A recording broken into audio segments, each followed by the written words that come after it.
বন্ধুরা, আশা করি তোমরা সবাই খুব ভালো আছো। আমিও ভালো আছি।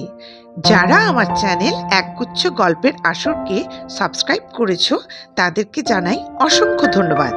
সেই সঙ্গে নতুন বন্ধুদের অনুরোধ রইল, যদি গল্প পাঠ ভালো লাগে তাহলে অবশ্যই আমার চ্যানেলকে সাবস্ক্রাইব করার জন্য, আর তার সঙ্গে পরিচিত সকলের কাছে বেশি করে শেয়ার করে দিও। অবশ্যই লাইক দিতে ভুলো না কিন্তু। আজ নিয়ে এসেছি সত্যজিৎ রায়ের রন্টুর দাদু। রন্টুর বয়স 15, কিন্তু এর মধ্যেই তার গানের গলা হয়েছে চমৎকার। সে সকালে ওস্তাদের কাছে 1 ঘন্টা গান শিখে। যে তার গান শুনে সেই বলে এ ছেলে আর কয়েক বছরের মধ্যেই আসরে গান গাইবে। এই গুণটা যে সে কোথা থেকে পেল সেটা বলা শক্ত, কারণ রন্টুর বাবা মা কেউই গাইতে পারেন না। বাবা খুব ভালো ছাত্র ছিলেন, সে গুণ রন্টু পেয়েছে।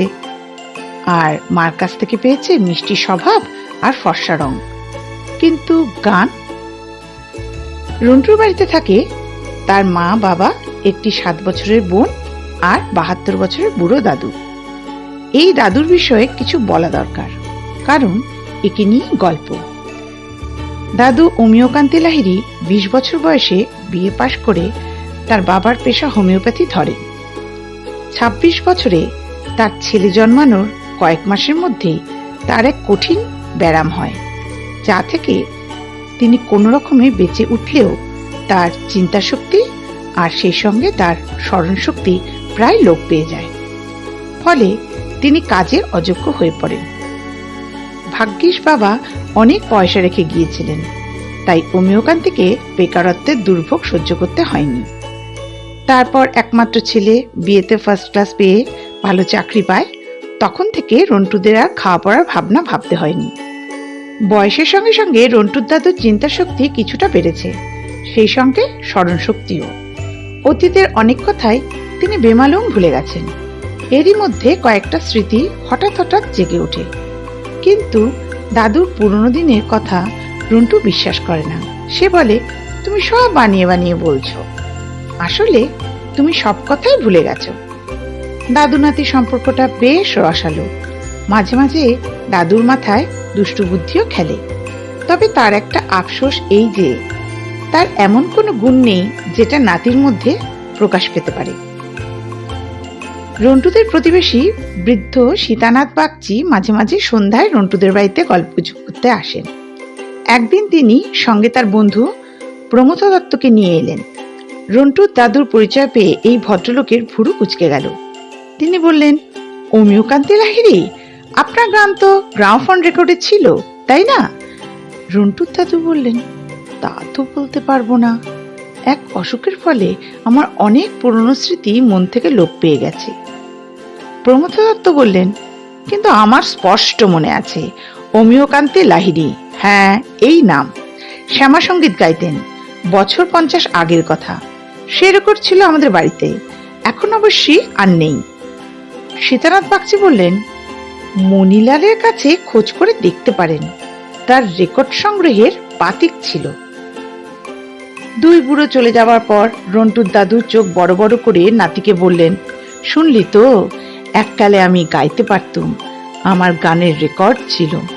রন্টু বলল, যতদিন পর্যন্ত না সে রেকর্ড নিজের চোখে দেখছি ততদিন বিশ্বাস করব না। রন্টু তার বাবাকে কথাটা বলতে বিনয় লাহিড়ী বললেন, বাবা যদি কোনোদিন গান গেয়েও থাকেন তবে সে আমার জন্মের আগে, আমার চেতনা হবার পর বাবা গলা খোলেননি কখনো। এদিকে রন্টুর দাদু কিন্তু জেদ ধরলেন যে তার গাওয়া গানের একটা রেকর্ড জোগাড় করে তার নাতিকে শোনাতেই হবে। আশ্চর্য, এমন একটা ব্যাপার তার মন থেকে একেবারে মুছে গিয়েছিল। সীতানাথ বাগচি যে সেদিন এক রেকর্ড সংগ্রাহকের উল্লেখ করেছিলেন সে কথা রন্টুর দাদুর মনে ছিল। তিনি বাগচি মশাইয়ের বাড়িতে গিয়ে তার নাম ঠিকানা জেনে নিলেন। মণিলাল সেন, 26 নম্বর আমহাদ স্ট্রিট। বাগচি মশাই তাকে খুব আশা দিয়েছেন, বলেছেন, মণিলালের বাড়িতে তারা সুন্দরীর নাটক শুনেছি, দীনু ঠাকুরের গান শুনেছি, আপনার রেকর্ড তার বাড়িতে থাকা কিছুই আশ্চর্য না। অবশ্যই তার সে বাতিক এখনো আছে কিনা জানি না, আমার সঙ্গে বহু বছর দেখা হয়নি। পরদিনই রন্টুর দাদু ২৬ নম্বর আমার স্ট্রিটে গিয়ে হাজির হলেন। মণিলাল সেন বাড়িতেই ছিলেন। অমিয়কান্তিকে তিনি বৈঠকখানায় এনে বসালেন। ইনিও বৃদ্ধের দলেই পড়েন, ৭০-এর কাছাকাছি বয়স। অমিয়কান্তি আর সময় নষ্ট না করে একেবারে আসল প্রসঙ্গে চলে গেলেন। আপনার গ্রামাফোন রেকর্ডের ভালো সংগ্রহ আছে বলে শুনেছি। তা আছে, প্রায় ৮-৯০০ রেকর্ড আছে। অবশ্যই এখন আর শোনার আগ্রহ নেই, এককালে ছিল। অমিয়কান্তি লাহিড়ীর কোন রেকর্ড আপনার কাছে আছে কি? আপনি নিজের কথা বলছেন কি? আগে হ্যাঁ, আমি যুবা বয়সে রেকর্ডে গান গেয়েছি। এখন বার্ধক্যে সেগুলো শোনার বিশেষ আগ্রহ বোধ করছি। এই ব্যাপারে আমি আপনাকে হেল্প করতে পারলাম না। এই নামে কোনো গাইয়ের রেকর্ড আমার সংগ্রহে নেই। আর কারোর সংগ্রহে থাকতে পারে বলে জানেন? বাগবাজারের বিশ্বনাথ ভট্টাচার্য, ঠিকানা দিয়ে দিচ্ছি, সে আর আমি প্রায় একসঙ্গে রেকর্ড সংগ্রহ আরম্ভ করি। রন্টুর দাদু বাগবাজারে বিশ্বনাথ ভট্টাচার্যের বাড়ি গিয়ে হাজির হলেন। প্রাচীন জীর্ণ বাড়ি, তবে মালিক যে অর্থবান তাতে কোনো সন্দেহ নেই। অমিয়কান্তি লাহিড়ী? আগে হ্যাঁ। মানে আপনি নিজের কথা বলছেন? আগে হ্যাঁ, আমি তরুণ বয়সে রেকর্ডে গান গেয়েছিলাম। সে রেকর্ড আমার কাছে নেই। সে রেকর্ড তো অত্যন্ত দুষ্প্রাপ্য, তাই বুঝি? তবে আমার কাছে ৩খানা আছে, ২টো শ্যামা সঙ্গীত আর একটা কীর্তন। এবারে আমার একটা অনুরোধ আছে। কি? এই ৩খানা অন্তত একখানা যদি আমাকে ২ দিনের জন্য ধার দেন, তাহলে আমি অত্যন্ত কৃতজ্ঞ বোধ করব। আমি রেকর্ডে যতটা যত্ন করা দরকার ততটা করব এবং অক্ষত অবস্থায় ফেরত দেব, কথা দিচ্ছি। তা আপনি যখন চাইছেন তখন দিচ্ছি, যদিও এমনিতে আমি রেকর্ড ধার দিই না। এবার ভদ্রলোক একটা আলমারি থেকে বাক্সের পর বাক্স রেকর্ড বার করতে আরম্ভ করলেন। প্রত্যেকটি বাক্সের গায়ে তার ভিতর কি রেকর্ড আছে তার লেখা রয়েছে। ৫ নম্বর বাক্সে বেরোলো অমিয়কান্তির রেকর্ড। তার মধ্যে একটি রন্টুর দাদু নিয়ে নিলেন। তারপর বিশ্বনাথ ভট্টাচার্যকে ভালোভাবে ধন্যবাদ জানিয়ে তিনি বাড়ি মুখো রওনা দিলেন। কই রন্টু, কোথায়? বাড়ি এসে হাঁক দিলেন অমিয়কান্তি। রন্টু তার পড়ার ঘরে পড়ছিল। সে দাদুর ডাক শুনে বেরিয়ে এলো। এটা দেখ, নামটা ভালো করে পড়ে দেখ। রন্টু রেকর্ডটা হাতে নিয়ে লেবেলে নাম দেখে বলল, সত্যি তো, তুমি তাহলে ইয়ং বয়সে গান গাইতে? কিরকম গাইতুম সেটা শুনে দেখ। সেই ঘরে গ্রামোফোন ছিল। রন্টু রেকর্ডটা চাপিয়ে দিল। দরাজ সুরেলা গলায় গাওয়া শ্যামা সঙ্গীতে ঘরটা ভরে গেল। রন্টু অবাক হয়ে দাদুর দিকে চাইল। দাদুর ঠোঁটের কোণে হাসি। কি বিশ্বাস হলো? রন্টুর অবাক ভাবটা যায়নি, তবু সে মাথা নেড়ে হ্যাঁ বলল। তারপর বাবা মাকে খবরটা দিতে বাড়ির ভিতর ছুটে গেল। পরদিন বিকেলে অমিয়কান্তি বাগবাজারে গেলেন রেকর্ডটা ফেরত দিতে। ভট্টাচার্য মশাই রেকর্ডটা হাতে নিয়ে একটা অদ্ভুত প্রশ্ন করলেন। আপনি পেনেটি ছাড়লেন কবে? পেনেটি? সেখানে তো আমি কোনোদিন ছিলাম না। তাহলে এই রেকর্ডের অমিয়কান্তি আপনি নন। ইনি পেনেটির এক জমিদার বাড়ির ছেলে, শ্যামা সঙ্গীত গেয়ে খুব নাম করেছিলেন।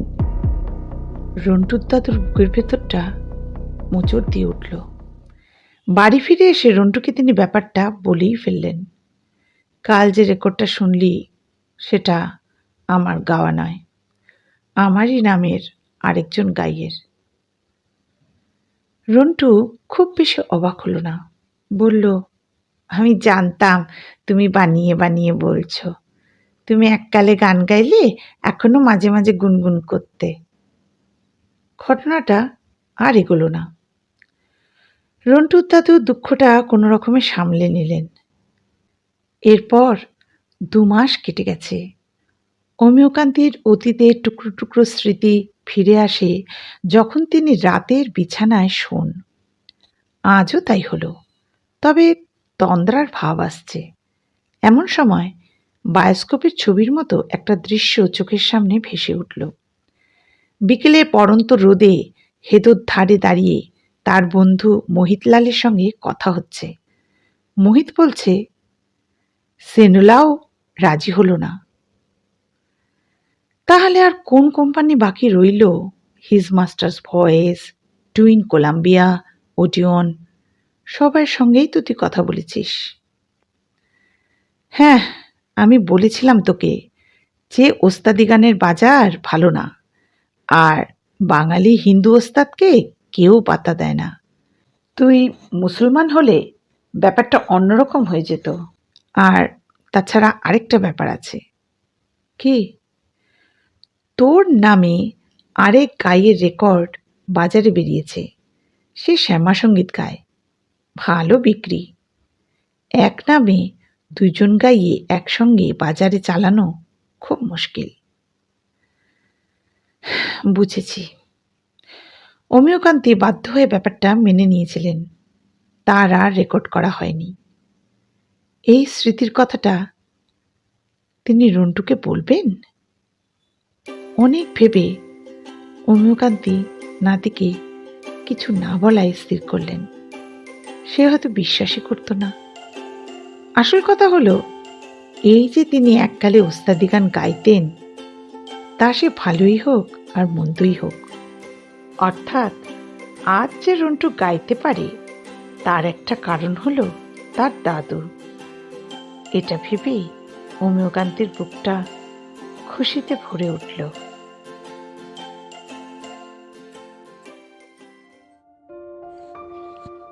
আজকের মতো গল্প শেষ হলো। গল্প ভালো লাগলে চ্যানেলটি সাবস্ক্রাইব করে বেল আইকনটি প্রেস করে দিতে হবে। তাহলে আমার পরবর্তী গল্পের নোটিফিকেশন তোমাদের কাছে পৌঁছে যাবে সবার আগে। ঈশ্বরের কাছে সকলের সুস্থতা কামনা করে আজকের মতো বিদায় নিচ্ছি, এবং সেই সঙ্গে খুব তাড়াতাড়ি ফিরে আসছি নতুন গল্প নিয়ে।